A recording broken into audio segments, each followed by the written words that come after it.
5 సంఖ్యల సగటు 27.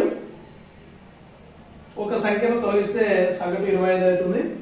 తొలగించిన సంఖ్య ఏది? అయితే 5 సంఖ్యలు ఉన్నప్పుడు దాని నెంబర్ యావరేజ్ అంటే సగటు ఒక్కొక్క దాన్ని 27 ఉండడానికి అవకాశం ఉంది. అంటే యావరేజ్ గా ఎక్కువ ఉండొచ్చు తక్కువ ఉండొచ్చు, కానీ దాదాపు అన్ని 27 ఉండడానికి అవకాశం ఉంది సగటు ఇచ్చినారు కాబట్టి అట్లా.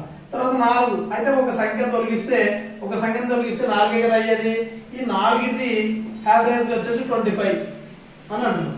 అయితే ఈ 4ది 5 ఉన్నప్పుడేమో 27 అయింది, 4 ఉన్నప్పుడేమో 25 అయిందంటే సగటు కాస్త 2 తగ్గింది. ఎందువలన? ఒక సంఖ్య పోయింది కాబట్టి ఒక సంఖ్య పోయింది. ఈ 5 సంఖ్యల నుంచి ఒక సంఖ్య పోయినప్పుడు ప్రతి నెంబర్కు ఎన్ని నెంబర్లు ఉన్నాయి? మిగిలిన 4 నెంబర్లు ప్రతి నెంబర్కు సగటు అనేది 2 తగ్గింది. కాబట్టి ఎన్ని నెంబర్లు?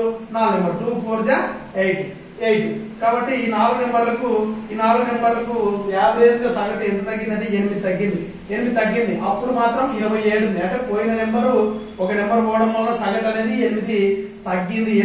కాబట్టి పోయిన నెంబరు ఈ 27 కంటే 8 ఎక్కువనే ఉండడానికి అవకాశం ఉంది కదా. కాబట్టి 27కి 8 కలిపితే 35. కాబట్టి పోయిన తొలగించిన సంఖ్య ఎంత కావడానికి అవకాశం ఉంది అంటే 35. తొలగించిన సంఖ్య ఎంత అంటే 35.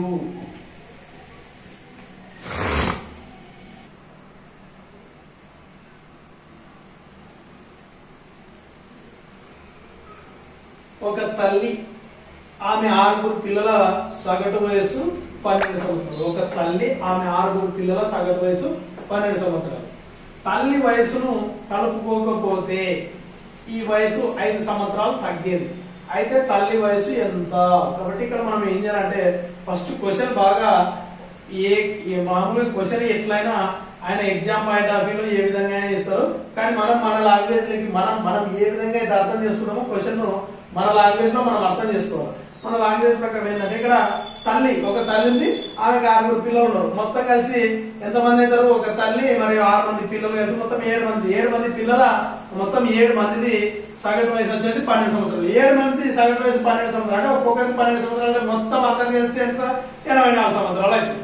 అయితే తల్లి వయసుని కలుపుకోకుంటే తల్లిని తీసేస్తే మిగతా ఎంతమంది పిల్లలు ఎంతమంది అవుతారు? 6 మందిది కలుపుకోకపోతే ఈ వయసు 5 సంవత్సరాలు తగ్గేది. అంటే 5 సంవత్సరాలు తగ్గేది అంటే 12 కాస్త 5 తగ్గిందంటే 7. కాబట్టి 6 మందిది 7. కాబట్టి 6 మందిది సగటు వయసు 7 సంవత్సరాలు అవుతుంది. 7 సంవత్సరాలు అయితే 6 మందిది మొత్తం వయసు ఎంత అవుతుంది? 42 సంవత్సరాలు. సో ఇక్కడ వీళ్ళందరిది కలిపినప్పుడు మాత్రం 84. ఇక్కడ తల్లి తీసేస్తే 6 మంది 42 వస్తాయి. అయితే తల్లి వయసు ఎంత వస్తుంది? ఇప్పుడు మొత్తంలో నుంచి పిల్లల సగటు వయసు తీసేస్తే మనకు తల్లి వయసు వస్తుంది. సో చూద్దాం ఒకసారి చూద్దాం. ఇదేంటంటే ఎక్కువ సార్లు ప్రాక్టీస్ చేస్తే డైరెక్ట్ గా పెన్ను పేపర్ లేకుండా డైరెక్ట్ గా ఆన్సర్ పెట్టేసేయచ్చు. కాబట్టి దీనికి డైరెక్ట్ గా పెన్ను పేపర్ లేకుండా ఆన్సర్ పెట్టాలి విత్ ఇన్ 10 సెకండ్స్ లో. అంటే మనం ఎక్కువ సార్లు ప్రాక్టీస్ చేయాలి. ఎక్కువ సార్లు ప్రాక్టీస్ చేస్తే మనకు పెన్ను పేపర్ లేకుండా డైరెక్ట్ గా కూడా ఆన్సర్ పెట్టవచ్చు. ఒక తల్లి మరియు 6 పిల్లల సగటు వయసు అంటే మొత్తం ఎంతమంది? 7 మంది అవుతారు. సో 7 మందిది సగటు అన్నప్పుడు ఒక్కొక్కరిది 12 ఉంటే 7 మందిది మొత్తం వయసు ఎంత అవుతుంది అంటే 7 మంది మొత్తం వయసు ఈజ్ ఈక్వల్